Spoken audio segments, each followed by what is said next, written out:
What's going on, Skye Squad? We are back in the building and we got to talk some Housewives news today. It's your boy, DJRichieSkye, and we are talking Real Housewives of Atlanta. We actually got some Braxton family values news as well, so we're going to talk about that. And we got a whole slew of Potomac news, including your girl Candiace going off about them good Darbys. Okay, we're gonna talk about it all. And we did in this Real Housewives of Atlanta news is good, y'all. It's good. It's good. So stick around.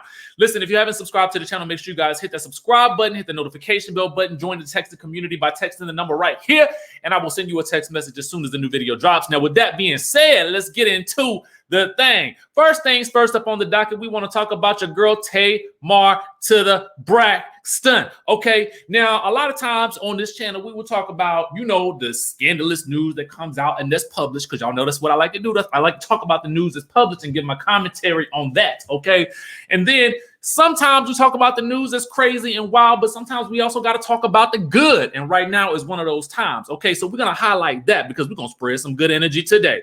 This is what's going on. Now, your girl Tamar Braxton is giving Tracy Braxton her flowers. Oh, yes, indeed. Gone are the days of these two women feuding like they wasn't even sisters. Okay, now it is all love as it should be, and all is well with the world. This is what she posted. Okay, now she posted up some a photo of, you know, a little bit of negative press that Tamar had gotten in the past. You know what I'm saying? Especially with regards to, you know, Tracy retweeting something that a fan said about Tracy, you're going to get a Grammy. I can see it already. And then Tamar kind of making a statement online that said, do the Grammys have a duet with auto-tune category yet? Because then the sitting chair, you know what I'm saying? So the shade was real back in the day, but Tamar is right now randomly, and let's give her a shout out for that, because I think it's big and I think it's good. She says, random appreciation post to my beautiful, funny, amazing sister, the real Tracy Braxton. Now, I don't know if she is blocked by Tracy. I don't really know. Okay, because now I'm just looking at it. I'm like, wait, she ain't tag her. Is it because she can't? I got to figure that out. She says, I regret this time the most. I was spoiled and stupid, selfish, self-righteous, and overly sensitive. And I made you feel like ish with this irrational, non-deserving post. I think this is when our relationship took a turn for the worse. But look at God. We are closer than ever. Probably because we disinvited the devil in our homes. The truth is, you are talented and you make bops just like the rest of us in your own style and in your own way. Okay. And then it says, and it's great music. I still jam to Last Call. You are enough, and you are for sure not a wannabe. F them people for saying that. Because y'all know her tagline, you know, in the description, when Tracy would appear on the screen, especially during the earlier seasons of Braxton Family Values. I don't know if they did it in the later seasons, but I gotta go back and watch. They would always call her the wannabe. You know, Eric's sister had a little title, and hers was the wannabe. She says, F them people for saying that. Clearly, she's talking about WeTV. And she says, it's not and wasn't okay. You are everything, my big sister, and I love you with my entire heart. Keep being you. It's everything I need. I love you, Tracy. Now, I'm assuming that maybe she didn't tag her because maybe she could not. But what I will say is, it sounds like she is trying to take some steps in the right direction in terms of healing that relationship with her sister. And I got to tell you guys, I'm here for it. But what do you guys think? You know, are you guys on the same page? Is it time to heal and let go? Do you think that this will be well received by Tracy? I certainly hope so. Because, you know, last time when we talked to Tracy, Tracy was real mad when we did that interview. She had just seen an episode of the Braxton Family Values, and she was not happy. But hopefully time has healed all those wounds, and the sisters can get back to being the sisters that we know that they can be. Okay. So that's the news with regards to your girl Tamar Braxton and to your girl, the real Tracy Braxton. Okay. So that is that. Shout out to Tamar Braxton for that post. Now let's get on over. Let's head on down to, wouldn't it be interesting to see Tamar on the Real Housewives of Atlanta? I just had a thought about that. Now, that would be some interesting stuff right there. But, you know, I had already agreed that I feel like personally Tamar shouldn't be doing no more reality TV like that in these ensemble type casts, but that's just my thought. Then I just thought about it for a second just now. I was like, because this is going to go along with our next story. Let's get into it. Boom. Guess who returning for season 14? Casting news. Your girl Candy has confirmed that she is returning to Real Housewives of Atlanta for season 14, as if we didn't already know. Okay, let's just read the tea leaves or whatever people read. Let's read the tea leaves. I mean, we knew she got the OLG spinoff coming, and if I was Bravo, I would probably have it written out in the contract that as long as you got a spinoff, girl, you need to be on this. You need to be on Atlanta until we don't need you no more. Okay, that's what I would do if I was a network head. But again, listen. Thank God for our friends over at Showbiz Cheat Sheet who happened to somebody over there caught Candy doing the Amazon Live. You know now, Portia. Kenya, I think Kyle Richards from over to the Beverly Hills, they've all done these Amazon Lives where I guess they get online and they promote some Amazon products or something like that. So Candy did hers. And she says, as of now, I am told I will be coming back on. This is what she said during her appearance, according to Showbiz Cheat Sheet. She says, we have not started filming yet and we are supposed to start soon. I cannot give you any exact dates because they haven't given me any exact dates. And then they really haven't given me permission to talk about it. But clearly she's still talking about it. Okay. Then she said this, I'm excited to start filming because I'm excited to see who is going to be in the mix this season. So many people have been speculating about who's going to be the new housewives. I am just as excited to know who is coming back and who's going to be brand new. Now, let's get into it. Candy, I'm sure you know just as well as the rest of us know that you know part of who is coming back. Because if I can speculate about it, and I'm pretty sure I can wager a bet that you would have to know that Kenya Moore is coming back because y'all good buddies. Y'all good Judies. You would probably have to know that. Because listen, we done seen all of this stuff in the news about Kenya Moore fighting to have Brooklyn being featured on the show, and she wouldn't be doing that if she won't coming back. Come on now. We know that's the only thing that makes sense. We also know, according to Drew Sidor in a post in Delete, she says everything is peaches. Okay, so leading me to believe that she might be back in some way, shape, or form as well, in some capacity. All right. So then we know for certain it is most likely, especially again, if I'm Bravo, I'm saying to these girls, if we're giving you a spinoff, we need to definitely have the option to bring you back to Real Housewives of Atlanta until this spinoff proves to be something that is a ratings juggernaut and you are no longer required to do Real Housewives of Atlanta. But until then, if we're going to give you a spinoff, we're going to have the option to bring you back and you got to come back if we do. Okay. That's what I would do if I'm the network. So given that Portia also has a spinoff, which has already been filmed, okay, it's very likely that she's going to be back for season 14 as well. Okay, let's get into it. I mean, let's look at it logically. Let's look at it reasonably. Okay, let's look at it reasonably. All right. So then we think about it like this. We also talked about this little idea right here. Who would make more sense on Real Housewives All-Stars? Okay, we talked about it. My rationale was I'm only choosing. See, to me, Eva is not an iconic housewife. She is an iconic diva in her own right. Don't get me wrong. Don't get it twisted. I love me some Eva the Diva. I just didn't think she was right for Housewives, right? So if you're going to choose some of the most iconic housewives that have been on some of the franchises, I mean, you're clearly going to choose, in this instance, Sheree over Eva, right? Unless you are saving Sheree for Real Housewives of Atlanta. That's the only thing that makes sense. So then we look at the cast. This is who I think is the first five. This is just my guess. And I listen, if I'm wrong, I'm willing to say, listen, I'll come back and say I'm wrong. But I don't think I'm wrong. The only thing we need is to fill in that last one spot. And Andy Cohen has already told us that he had written down on a sheet of paper, okay, somewhere in the Bravo warehouse or in his home or wherever he does his show and his things that he does the Bravo stuff with.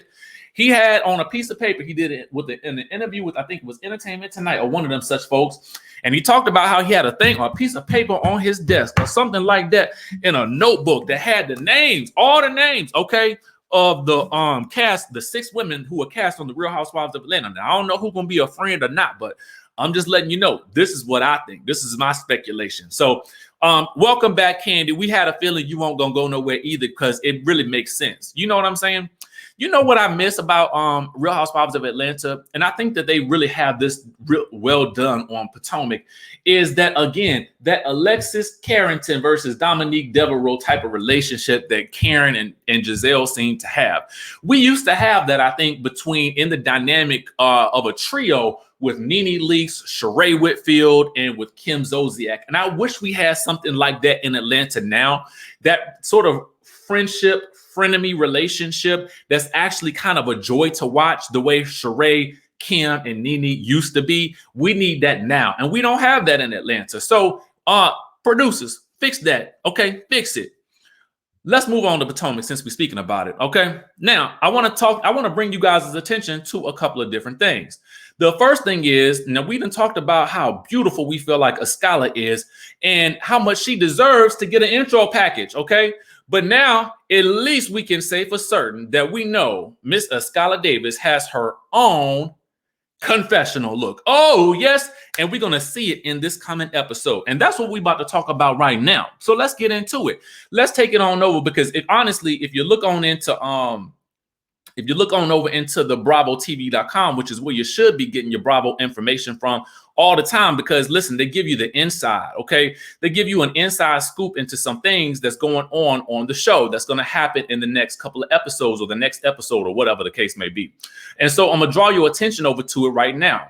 So as of this moment currently, and I think it was up yesterday, you can actually watch the beginning, the first 6 minutes of the Real Housewives of Potomac, season 6, episode 8. You can watch this starting right now. Now, they have been doing this for the past couple of weeks, actually since the season first started, and it has been doing very, very well. And they need to do this for all of these shows. But I digress, okay? I digress, because here's the news. Here's the tea.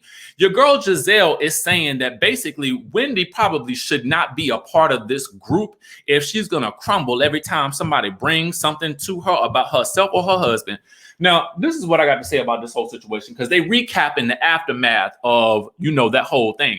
Now, if you watch the whole thing, which I implore you to do, sign up at the Bravo TV Insider, get on the little email list or whatever, so you can see these things. But here's what they're talking about. What they're talking about is, it's the aftermath of it. They finally bring the food so the ladies can eat something after drinking all that whiskey, okay? And Wendy don't really want to break bread with Gizelle, okay? So all of the ladies have to get together finally to eat. Dinner is cut short, and Askale, Karen, and Wendy heads off to the cabin in the woods. And the rest of the ladies stay at the main house and they recap the night. Now, your girl Candiace, because she is friends with Wendy, is trying to tell Robin and Gizelle that everybody has their triggers. And clearly Eddie is one of her triggers. And Gizelle is like, well, you know what? She probably just shouldn't be part of this group if she is going to crumble every time somebody come at her, okay? And Robin is like, you know what? She had 2 options. One, she could have said, well, Ashley, thank you for bringing this to my attention. That's not true. Or she could have went off and cursed me out or whatever. And that's what she did. And I don't appreciate it. Now, here's my thought on that situation. And let's get into it. And let's be for real about it, y'all. Let's be for real about it. Wendy is smart enough to know that because these girls have brought this thing to the camera, that they are choosing to make this into a thing, and it is directed at her. Specifically because they have also been directing a lot of their energy at her and in terms of what she wears and how she's been acting recently. And so to me, she has to understand at this point that she is the target. And no matter how bad Gizelle and Robin try to gaslight her into thinking that they have her best interest at heart, okay, and making it seem like she is crazy for going off and she is crazy, is cuckoo for Cocoa Puffs. She is smarter than that, and she recognizes that that is what is happening. She is the new target. She is the person that they have now chosen to set their sights on for the gossip and for the targetry. Okay, that is what it is. Okay, that is what it is. And I totally disagree with that, because I also think that, at the end of the day, you'll see in a couple of scenes as you get into this whole preview. I'm telling you, sign up now. Wendy is in tears about that whole situation. And at first I was like, girl, don't cry, because it is giving credence to what they are saying. Because Gizelle was like, I bet she over there crying on Karen's shoulder right now. And sure enough, Wendy crying. I mean, not on her shoulder, but she crying nonetheless. But she crying because these, it is putting this negative energy around her husband. Let me explain to you in case you don't understand why this situation is bad. When you make something like this into a storyline on the show, what you also have to know is that we who are recapping the shows, writers who are writing about the show, people who are talking about the show, after we watch the show, everyone is going to be talking about Wendy's husband, Eddie. And even if the rumor is not true, because you said it 4 times on the show, every time you say it, then we have to recap and talk about it. So it's just putting this energy out there in a way that is just not really cool for a marriage, and especially for a housewife that hasn't really had to experience much in the way of negativity surrounding her man in terms of rumors and stuff like that. So that's to me why I'm trying to say that, Wendy is hip to the game at this point. But I digress. I don't want to talk about that no more because we got to talk about something else. Now, let's get on into Miss Candiace Dillon-Bassett. She did an interview, an exclusive with the Jasmine brand. Head on over to the Jasmine brand. All links will be down in the description down below so you can read more at your leisure. You can follow the pages. You can like the post. You can comment on the post. Let them know. Show them some love because that's what we do over here. So here's the thing that's going on, okay? She says basically, okay, let me give it to you. She says she don't trust Ashley because Ashley ain't loyal to nobody but herself. She feel like Ashley only come into a scene and do what she need to do, and Ashley's all about the show and nothing more. And Ashley did, if you think about it, come into the scene, do what she had to do, and then she bounced, okay? She came through like a wrecking ball, storming through like a stormtrooper, and bounced. She was out.